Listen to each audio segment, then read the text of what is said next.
Продолжуваме понатаму разговор, како што најавив, со командирот на територијалната противпожарна единица во Кочани, господинот Драган Апостолов. Добро вечер, ви благодарам што прифативте да бидете наш гости.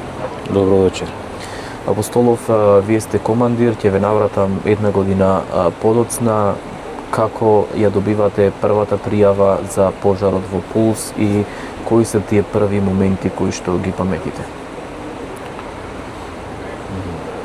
Се враќаме назад за една година, значи јас бев дома, бев смена на повик, така наречена од пожарната смена на повик.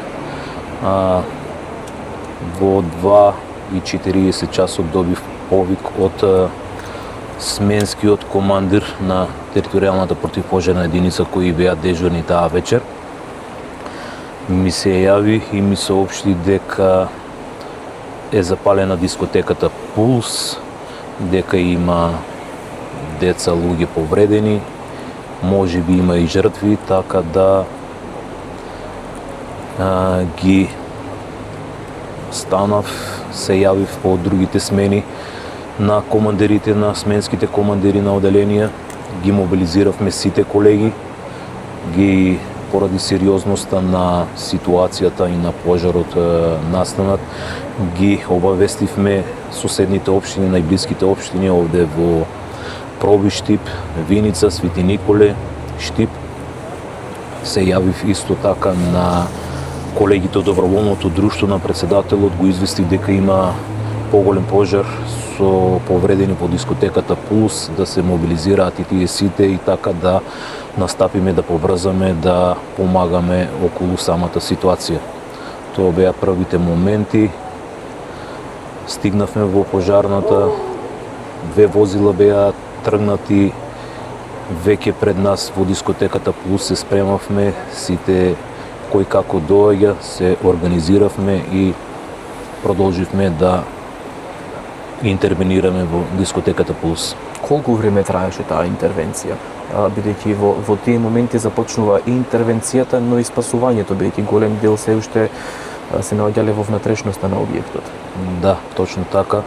Значи на самото пристигнување во пред дискотеката Пулс беа нашите возила каде беа пуштена линија со млазници со црева за гасење на пожар и беше и почнато со евакуација на повредените, значи имаше на самото стигнување луѓе, деца надвор по земјата, бараат помош и почнавме со триажа на повредените, кој како се гледа е повреден, некои останаа надвор да помагат со медицинските лица, ние се упативме, мислам јас се упатив натре во дискотеката, се организиравме во мешани тимови, едни со гасење на пожарот, со спречување на пожарот да не ги опфати и другите делови од дискотеката, други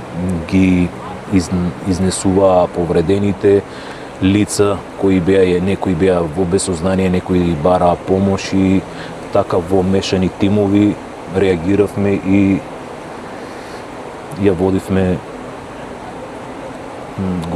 пожарот за да помагаме се повеќе и повеќе. Кои беа најголемите предизвици со кои што се соочивте во тие моменти? Најголемите предизвици, значи спасување на повеќе луѓе, безжртвуваност од наша страна, помагавме и бевме внатре во самиот оѓен, во самиот чат, за да помогнеме да извлечеме повеќе деца, луѓе, претежно беа деца кои беа исполегнати на меѓу влезот и дискотеката на самата земја. Моравме да идеме преку нив за да го сопираме и оганот кој навлегуваше и во тој дел имаше многу јака температура, значи претежно не се издржуваше преку нашите заштитни униформи, а пак камоли тие кои беа претежно на кратки ракави и се соочија со изгореници. Споменавте дека ги пуштате тие линии за вода, имаш ли доволно начини и хидранти достапни во тие моменти за да се полни вода, колку тоа беше потешкотија можеби? Значи, вака ние кога ја мобилизиравме единицата, исто така го мобилизиравме и доброволното друштво од Кочани, така кога пристапивме со повеќе возила на возилата кои беа сместени првично и почнато реагирано со нив, ги надополнувавме со вода, така да како почна гасењето, така остана нон-стоп се дополнуваа поставените возила, така од напред, така и од позади дискотеката, од страните, сегде реагиравме, бевме во поголем број и така одеше на дополнување од возило на возило со цистерните. Какви начини на гаснење беа употребени? Значи, мораше да се употреби така наречена водена лепеза, бидејќи оганот наближуваше на кај нас и температурата беше многу јака.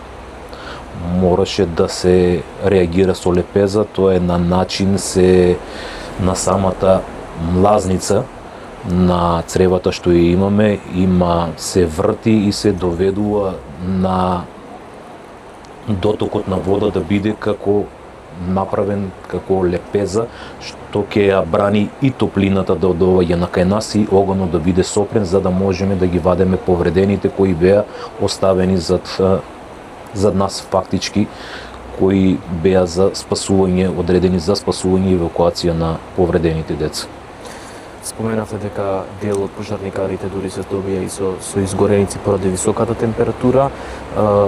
Тешко е, претпоставувам, кога се интервенира, вие иако сте поминале голем број на обуки, сте подготвени за ваква една итна реакција и мобилизација, но колку е тешко тоа кога се прави за сограѓаните, со луѓето со кои што сте биле заедно, со роднини, со пријатели, каква дали им е пружена психолошка поддршка на тие пожарникари кои што го видоа светоа во Пулс? Имавме психолошка поддршка од комората на психолози, преку Црвениот крст и некои други организации. Ги посетувавме тие на психолошки поддршки и заедно во групи и индивидуално. Мислам дека треба да продолжат со таков начин на помагање и на нас пожарникарите, на дел од родителите, на дел исто и од повредените, бидејќи таа гледка, тоа чувство не може туку така да помине. Што е она што како порака може да го испратите една година подоцна болката? Тешко дека ќе може да се надмине. Видовме денеска траурен ден во Кочани. Која што е пораката за крај, која што би упатиле до сите граѓани гледачи вечерва? Не знам дали да можам да извлечам некоја порака што ќе биде правилна. Мислам дека ова што ни се случи треба да ни биде една поука дека и законите треба да се почитуваат, институциите да си ја гледат работата и да не дозволиме да се случуваат вакви работи, бидејќи е многу тешко и непреболно. Ќе се трудиме оваа болка, оваа слика да ја ставиме некаде на скришно место во нашата душа, во нашите срца. Ви благодарам многу што одвоивте време вечерва, бевте со нас да ни раскажете за првите моменти од Пулс и вашата интервенција и што помалку интервенции ви посакувам во иднина. Ви благодарам, господин. Почитувани, тоа беше разговор со командирот на територијалната пожарна единица во Кочани. Вие останете со нас, се враќаме за кратко.